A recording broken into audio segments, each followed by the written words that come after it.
সবাইকে পবিত্র মাহে রমজানের অনেক অনেক শুভেচ্ছা। প্রিয় দর্শক, এটিএন বাংলার পর্দায় আমি শান্তা জাহান আপনাদের সবাইকে আমন্ত্রণ জানাচ্ছি আমাদের প্রতিদিনের আয়োজন ইরফান চিনিগুড়া সুগন্ধি চাল নিবেদিত ঝটপট ইফতার powered by Khalil culinary art সেন্টারের আজকের এপিসোডে। আমি আজ আপনাদের জন্য মজাদার একটা রেসিপি নিয়ে হাজির হয়ে গেছি, আর সেই রেসিপি দেখানোর জন্য আমাদের সাথে আমাদের প্রিয় রন্ধন শিল্পী তাপসী মরিয়ম আপু আছে। অনেক অনেক শুভেচ্ছা তাপসী আপু, কেমন আছেন? আলহামদুলিল্লাহ আপু, আপনি কেমন আছেন? খুব ভালো আছি। আপনাকে দেখতে খুবই স্নিগ্ধ লাগছে আপু। সুন্দর, থ্যাংক ইউ আপু। তো তাপসী আপু, সবসময় আমি দেখি যে আপনি একটু ইউনিক এবং ডিফারেন্ট কাইন্ড অফ রেসিপি নিয়ে হাজির হন। তো আজকে ডিফারেন্ট কি থাকছে? আপু আজকে করব হচ্ছে ছোলা বাদাম বাইটস। আসলে ছোলা বুট যেটা, এটা তো আমরা আসলে ছোলা হিসেবে খাই, অনেক সময় কাঁচা ছোলা খাই বা ছোলাটাকে আমরা তেলের সাথে পেঁয়াজ মরিচ দিয়ে তেলানি করে খাই যেটা বলি, তো বা ভুনা করে খাচ্ছি। তো আজকে ওই ছোলাটাকে আমি দিয়ে বাদামের সাথে মিক্স করে একটা মানে বল একটু বাই ভিন্ন রকম একটা মজার কিছু। একটু মজার কিছু কারণ করার প্রতিদিন চেষ্টা একই করব। রকম খেতে খেতে তো ভালো লাগে একদম না, ভালো লাগে একটু না, ভিন্ন রকম হলে মজাই লাগে। মজা লাগে। আর যেহেতু এখানে ছোলা আর বাদাম দুটোই বলছেন, তো সেই হ্যাঁ। জায়গাতে মানে টেস্টের একটা ভেরিয়েশন থাকবে। হ্যাঁ, ছোলার সাথে বাদাম দিয়েছি। আমরা একটু উপকরণগুলো দেখে নিই তাহলে হ্যাঁ। কি কি লাগছে। আচ্ছা আপু, উপকরণ আমি বেসন, আদা বাটা, মরিচ গুঁড়া, বাদাম, লবণ, লেবুর রস, কর্নফ্লাওয়ার, ছোলা বুট, কাঁচামরিচ কুচি, জিরার গুঁড়া, ধনেপাতা কুচি, পেঁয়াজ কুচি। তার মানে খুবই সিম্পল উপকরণ, সিম্পল যেটা আমাদের ঘরে থাকে। একদম একদম। আমরা তাহলে প্রস্তুত করতে হ্যাঁ। শুরু করি। জি আপু, শিওর। আমি এখানে একটা মিক্সিং বোল নিচ্ছি। এর মধ্যে আপু আমি ছোলাটাকে আগে সিদ্ধ করে নিয়েছি, হ্যাঁ, নিয়ে একটু ম্যাশ করে নিয়েছি। আচ্ছা, আমি মানে এটা- হাফ ম্যাশ করে হ্যাঁ, আমরা হাফ নিব ম্যাশ করে ছোলাটাকে। নিয়েছি। ছোলাটা আমি এখানে দিয়ে দিচ্ছি। ছোলা দিলাম। আর ছোলাটা আমরা লবণ দিয়ে শুদ্ধ সিদ্ধ হ্যাঁ, করেছি, লবণ তাই দিয়ে না আপু? সিদ্ধ করে নিয়েছি আপু। এখানে আমি একটু ম্যাশ করে নিই আর একটু ভালো করে। ছোলা সবসময় আমাদের বাসায় থাকে, আমরা রাতের বেলায় ছোলাটা ভিজিয়ে হ্যাঁ। রাখি এবং দিনের বেলা একটু সময় নিয়ে আপনি ছোলাটাকে যখন সিদ্ধ করবেন তখন কিন্তু ছোলাটা বেশ নরম হয়। নরম হয়ে যায়। আর হ্যাঁ। লবণটা দিলে আপনি দেখবেন যে অনেক সময় হয় না যে শুধু একটু কাঁচা পেঁয়াজ, কাঁচা মরিচ, ধনিয়া পাতা, একটু লেবুর রস দিয়ে হ্যাঁ, ওই সিদ্ধ ছোলাটাও কিন্তু মাখিয়ে খেতে মাখিয়ে খুব খেতে মজা লাগে। খুব মজা লাগে। আর ছোলাতে তো আপু জানেন প্রচুর পরিমাণে প্রোটিন, হুম, হুম। প্ল্যান্ট প্রোটিন, ফাইবার ফাইবার আছে, থাকে। হ্যাঁ, ভিটামিন থাকে, জিঙ্ক থাকে। এটা আসলে হজমের জন্য খুবই ভালো। আর যারা মানে ওজন কমাতে চায় তাদের জন্য কিন্তু ভালো, কারণ এই ছোলাটা একদম। অনেকক্ষণ পেটে থাকে। হুম, হুম। মানে শুধুমাত্র পুরো এই রমজান মাস নয়, আপনারা কিন্তু সারা বছরই চাইলে ছোলা দিয়ে এমন মজার মজার সব রেসিপি হ্যাঁ, করে সব খেতে রেসিপি পারেন। করা যায়। এটা আর খুবই সবসময় healthy। একই রকম না খেয়ে একটু আলাদাভাবে খেলে মানে ভালো ভালো লাগে লাগে। আর কি খেতে। আপু ছোলাটা আমার আরো ভালো করে আমি একদম ফাইন ম্যাশ করে নিলাম। আর আমি সেই সাথে যেহেতু বাদাম, আমি এখানে বাদাম নিয়েছি একটু হালকা গুঁড়ো করে নিয়েছি। হ্যাঁ, আচ্ছা। খুব বেশি গুঁড়ো করিনি। বাদামটাও আমরা ভেজে মানে একটু রোস্ট করে হ্যাঁ, তারপরে একটু ক্রাশ রোস্ট করে করে তারপরে নিয়েছি। ক্র্যাশ করে নিয়েছি এটা। এরপরে আমি এখানে একে একে এখন সব উপকরণ দিয়ে দিচ্ছি। মরিচটা দিয়ে দিই, মরিচ গুঁড়া। ঝালটা তো নিজেদের স্বাদ একদম মতো। নিজেদের স্বাদ মতো। আমি একটু ঝাল পছন্দ করি, এজন্য একটু বেশিই দিলাম। আমি আদা বাটা দিচ্ছি, এটা একটু সুন্দর ফ্লেভার দিবে। হুম, সেই সাথে লবণটা দিয়ে নিই। লবণটা পুরোটাই স্বাদ মতন। হুম, হুম। একটা আন্দাজ থাকে আসলে যারা রান্না করে যে কতটুকু পরিমাণ সে মানে খাবার তৈরি করছে সেই অনুযায়ী হয়ে যায়। হ্যাঁ, রমজান মাসে তো আমাদের লবণ দেখার আসলে সুযোগ থাকে না, সুযোগ থাকে না। তো আন্দাজটা একটু পারফেক্ট হলে বেটার। একদম পারফেক্ট হলে বেটার হয়। কাঁচামরিচ কুচি যেহেতু একটু মানে মরিচ গুঁড়া বেশি দিয়েছি, কাঁচামরিচ অল্প দিলাম। তারপরে জিরার গুঁড়া দিচ্ছি। টেস্টটা ভালো আসবে, টেস্টটা একটা ভালো ঘ্রাণ আসবে, থাকবে। হ্যাঁ, সুন্দর একটা ঘ্রাণ থাকবে।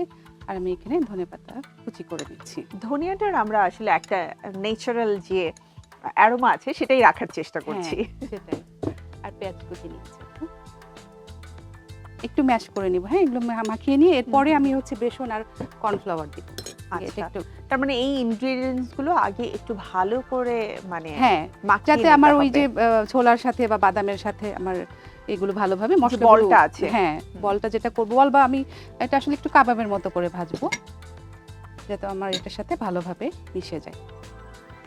বাচ্চাদের খাবারের রুচি আনার জন্য আসলে আমাদেরকে অনেক সিম্পল উপকরণ দিয়েও ভিন্ন ভিন্ন রকম অনেক কিছু অনেক কিছু শিখতে বানানো হয়। হ্যাঁ, হ্যাঁ, সেটাই। আর বাচ্চাদের সাথে শুধু বড়রাও দেখি পছন্দ করে, একটু একদম। ব্যতিক্রম হলে বড়রাও খেতে পছন্দ। আপু আমার মশলাগুলো মাখা হয়ে গেছে, আমি এখন এখানে কর্নফ্লাওয়ার দিচ্ছি। এটা বাইন্ডিংস এর জন্য কাজ হ্যাঁ, করবে, কর্নফ্লাওয়ারটা আমি ক্রিস্পিও দিচ্ছি হবে। ক্রিস্পি, হ্যাঁ, ক্রিস্পিনেস এর জন্য, বাইন্ডিংস এর জন্য। বেসনটা দিয়ে দিচ্ছি। তো আসলে এখন শুধুমাত্র বল করে ডুবো তেলে ভাজা, তাই না? হ্যাঁ, হ্যাঁ, আমরা কি চুলোটা জ্বালিয়ে তেলটা একটু হ্যাঁ, গরম চুলোটা করতে দিয়ে দিব? জ্বালিয়ে আপু? তেলটা গরম করে নিই। এটা চাইলে আপু যে কোনো শেপ দেওয়া যায়, হুম। বলের মতো করেও দেওয়া যায়, অথবা আপনি যদি চ্যাপ্টা কাটলেটও করা যাবে। কাটলেটও করা যায় বা চ্যাপ্টা করে। আমি আজকে একটু মানে গোল চ্যাপ্টার মতন করে ভাজবো, যে যেভাবে শেপ দিতে পারে। আমি এখানে একটু হুম। চপের মতন আর কি করছি আর কি। তেলটা হুম। পাত্রটা গরম হতে হতে আমি চপের মতো করে বানিয়ে নিই। তো তাপসী আপু, এই ছোলা বাদাম বাইটসের শেপ দিতে দিতে আমরা ছোট্ট একটি বিরতি নিয়ে আসি। হ্যাঁ, শিওর আপু। প্রিয় দর্শক, দেখছেন আমাদের আজকের রেসিপি। ফিরবো আমাদের রেসিপিতে, কিন্তু তার আগে ছোট্ট একটি বিরতি নিচ্ছি এটিএন বাংলার আয়োজন ইরফান ঝটপট ইফতার থেকে। সাথী থাকুন, দেখা হচ্ছে এখনই।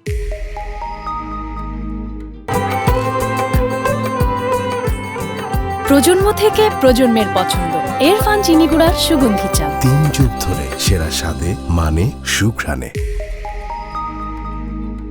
আফটার ব্রেক আবারও আমন্ত্রণ আপনাদের সবাইকে এটিএন বাংলার আয়োজন ইরফান ঝটপট ইফতারে।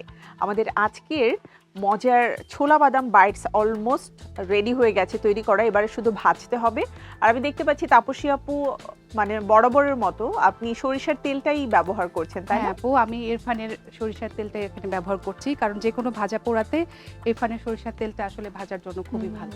আমরা আপু? তাহলে ভেজে ফেলি আপু। হ্যাঁ আপু, আমার তেলটা গরম হয়ে গেছে। আমি এই যে এখানে আমি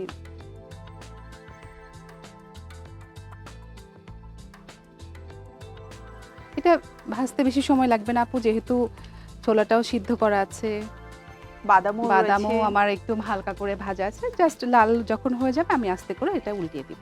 উপরে যে কালারটা আসবে বাদামি করে, হ্যাঁ, তখন আমরা তখন দিয়ে আমি এটা ইয়ে করে নিব। তো এটা আসলে একটু আপনাকে সময় বের করে নিতে হবে, কিছু হ্যাঁ। করার নেই। কারণ পরিবারের সবার মানে টেস্টের কথা চিন্তা করতে হলে আমাদের যারা নারীরা রয়েছে, যারা বাড়িতে থেকে কাজ করছেন বা বাইরে কাজ করছেন, সবাইকে কিন্তু একটু স্যাক্রিফাইস করতে হয়। হ্যাঁ। নিজের কি বলবো এটাকে, আরাম আয়েশকে একটু স্যাক্রিফাইস করতে হয়, তাই না আপু? হয়, সেটাই আপু। খুব চটজলদি যেটা করা যায়, হেলদি, আবার আপনার জন্য মানে সহজে তৈরি করা সম্ভব এমন মানে উপকরণ দিয়েই আমাদের উচিত খাবার তৈরি করা। হুম, হয়ে গেছে আপু। অলমোস্ট ডান, তেল রাইট? দে- আমরা হ্যাঁ। জাস্ট এখন তুলে ফেলবো। দাঁড়ান, আই থিংক অ্যারাবিক একটা খাবার আছে ফালাফল, রাইট? হ্যাঁ, এটা ফালাফল একটু ফালাফল টাইপের, একটু ফালাফল টাইপের হবে। হ্যাঁ, এটা ওই একটু টেস্টটা দিবে আর কি। হুম, হুম। তবে ফালাফল থেকে যদি র‍্যাপ করে পরিবেশন করা যায় রুটির মধ্যে সালাদ দিয়ে, হ্যাঁ, ওইটা হ্যাঁ। আরো মজা লাগে। সেটা আপু আমাকে একটু হেল্প করতে হবে। ওখানে আমার একটা ডিশ আছে যেটা আমি একটু তুলে নিব। এটা তো তেলটা ইয়ে হবে তো একটু ক্রিস্পি করে উপরে একটু জালটা বাড়িয়ে দিলে আপু উপরের অংশটা ক্রিস্পি থাকবে আর ভেতরেটা নরম থাকবে। এই জন্য নরম জালটা থাকবে। একটু চট বাড়িয়ে দিলে করলে ভালো হয়। এতে তেলটাও আমার কম অপচয় হবে আপু। দেখতে কিন্তু বেশ ভালো লাগছে। হ্যাঁ, আই থিংক খেতেও খুব খেতেও মজা খুব হবে। মজা হবে, কারণ উপরে এটা ক্রিস্পি, নিচে ভেতরের যে অংশটা সেটা একদম নরম। বাচ্চাদের জন্য আর বড়দের জন্য সবার জন্য এটা খুবই ইউনিক একটা রেসিপি আজকে আমরা শিখে নিলাম। আপু, তৈরি হয়ে গেল ছোলা বাদাম বাইটস আপনার জন্য। থ্যাংক ইউ, থ্যাঙ্কস আ লট। নতুন কিছু শিখতে আমার সবসময় ভালো লাগে, আর সেই সাথে প্রিয় দর্শক, আমার ভালো লাগে আপনারাও যখন নতুন কোনো রেসিপি শিখে সেটা বাসায় ট্রাই করেন। তো আপনাদের জন্য আমাদের এই ছোলা বাদাম বাইটসের পুরো প্রস্তুত প্রণালী দেখিয়ে দিচ্ছি আরও একবার।